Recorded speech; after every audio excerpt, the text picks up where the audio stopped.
Hola, muy buenas, ¿cómo andan? Espero que se encuentren excelentemente bien.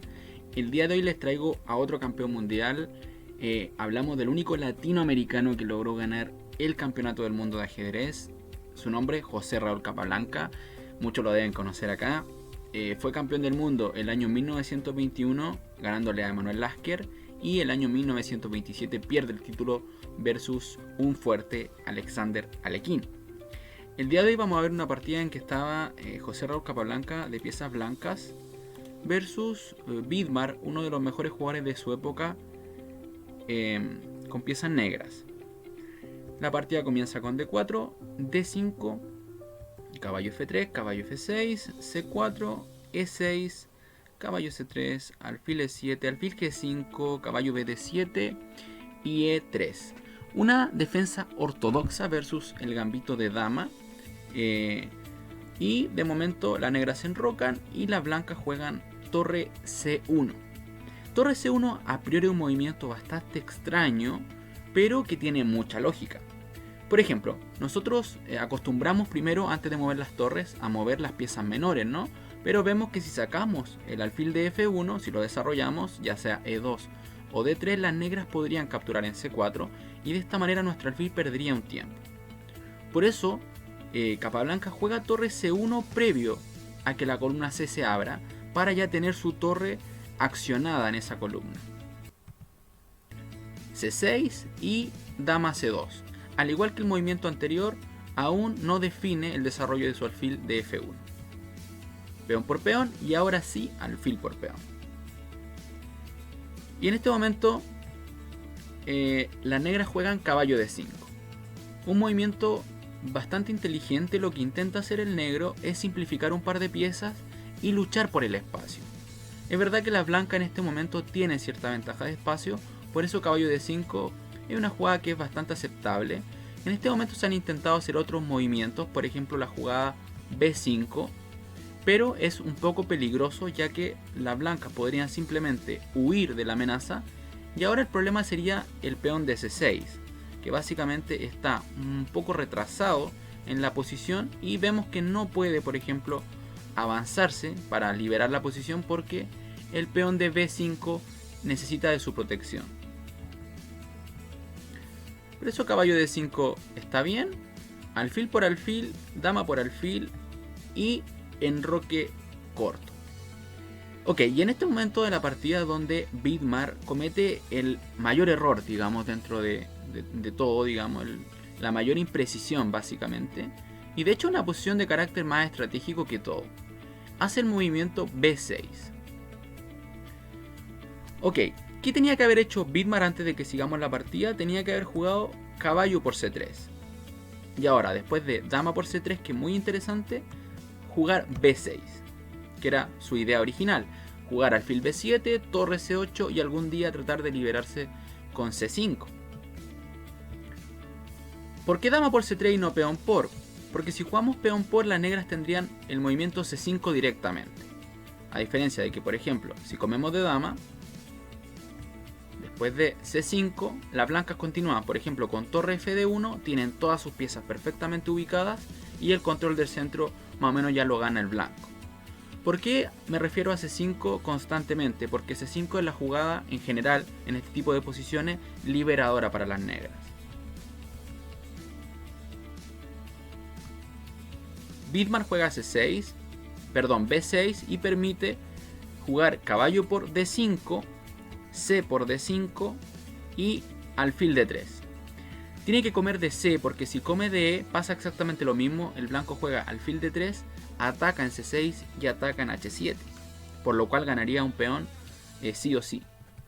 Por eso come de C, alfil D3, ataca el peón de H7, el peón se va a mover y ahora el problema que le va a quedar al negro va a ser el control de la columna C para las blancas.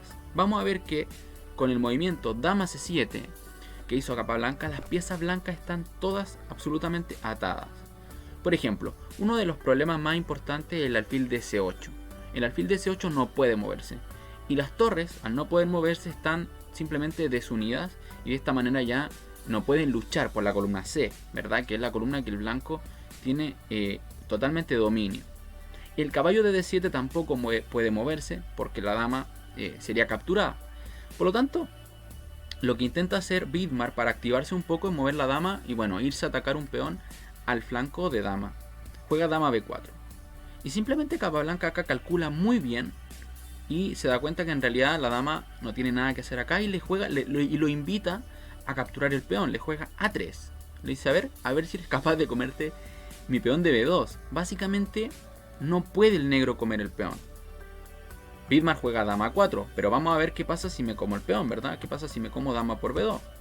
Ahora existe una jugada muy precisa que es torre A1. Hay varias jugadas buenas, pero esta es la mejor. Torre A1, amenaza torre F, B1, capturando la dama en B2. La dama tiene que buscar cómo salir de aquí, ¿no? Y juega dama B3, por ejemplo. Y ahora una jugada también muy precisa sería dama C6. Como ven, protejo la casilla de huida de la dama negra, que sería A4, y a la vez ataco la torre de A8. Si el negro come mi alfil de D3, yo capturo su torre y voy a ganar calidad. Por lo tanto, en este momento, el negro huye con su torre, torre B8, y ahora alfil B5. Protejo el alfil, sigo controlando todas las casillas, como que les formo un armazón a la dama de B3, y ahora simplemente va a venir torre B1 y las blancas ganan material. Por lo tanto, no puede capturar el peón. Vidmar jugó dama 4 y ahora H3. Este es el movimiento que realmente me enamoró de esta partida, por eso la elegí. Básicamente el blanco se empieza a analizar la posición y se da cuenta que el negro está casi Suxwan, ¿no? Con todas las piezas en el tablero, o con casi todas. El negro ya no se puede mover, digamos que algunos movimientos, por ejemplo el movimiento que realiza Vidmar, que es caballo F6, permite ya que el caballo blanco entre con bastante libertad a la casilla E5. Y de repente yo me puse a analizar esta posición y me di cuenta como que el negro casi que tiene que hacer rey H8, rey G8 y mantenerse ahí un poco esperando, ¿no? Lo que pasa es que el negro tampoco puede esperar, porque, por ejemplo, el plan del blanco acá sería hacer dama D6, torre C7, ya amenazaría prácticamente entrar completamente en la posición, pero es que luego ya de doblarse de torre comenzaría a presionar, simplemente empezaría a meter todas las piezas y la posición del negro va a colapsar luego. Así que el negro tiene que hacer algo. Y H3 la verdad es que es una jugada que de alguna manera tiene cierta mejora en la posición del blanco. Por ejemplo, le da un airecito al rey que nunca está de más, pero es que también le dice al negro, bueno, haz algo, ¿no? Y es que verdad, realmente el negro no puede contribuir a mejorar su posición. Simplemente va a tener que hacer una jugada como de paso o sacar el caballo para intentar sacar su alfil a D7, que es lo que intenta hacer Vidmar, y juega caballo F6. Entonces, caballo E5, el caballo ya llega con libertad a la casilla central. Y alfil D7, que vamos a ver que es una jugada que a la larga pierde material. Y en este momento yo me puse a analizar, bueno, pero ¿qué puedo hacer con negras para intentar no perder material? Y por ejemplo se me ocurría una jugada como caballo E8, para un poco amenazar la dama y digamos, bueno, vete de acá, ¿no? A ver si se puede. Pero la dama tiene muchas casillas donde ir la dama blanca, así que simplemente una jugada como dama E7 es que básicamente la posición negra sigue completamente atada. Acá por ejemplo me imaginaba, bueno, ahora puedo hacer alfil A6, que está graficado en rojo, pero las blancas podrían jugar caballo D7 por ejemplo, o intentar desviar la dama con B3, y ya el alfil de A6 no tendría ni siquiera un defensor. Así que básicamente es que alfil A6 tampoco serviría, así que me di cuenta que bueno, las negras básicamente intentan sacar su alfil por D7 y por ahí crean un recurso para no perder tanto material. Vamos a ver cómo en la variante las blancas juegan alfil C2, dama B5 y A4. ¿Verdad? Recordar que la dama de B5 es un defensor importante del alfil, junto con el caballo está siendo amenazado por dos piezas, ya sea la dama de C7 y el caballo de E5. Así que si una de esas piezas del negro se aleja, el alfil simplemente se perdería.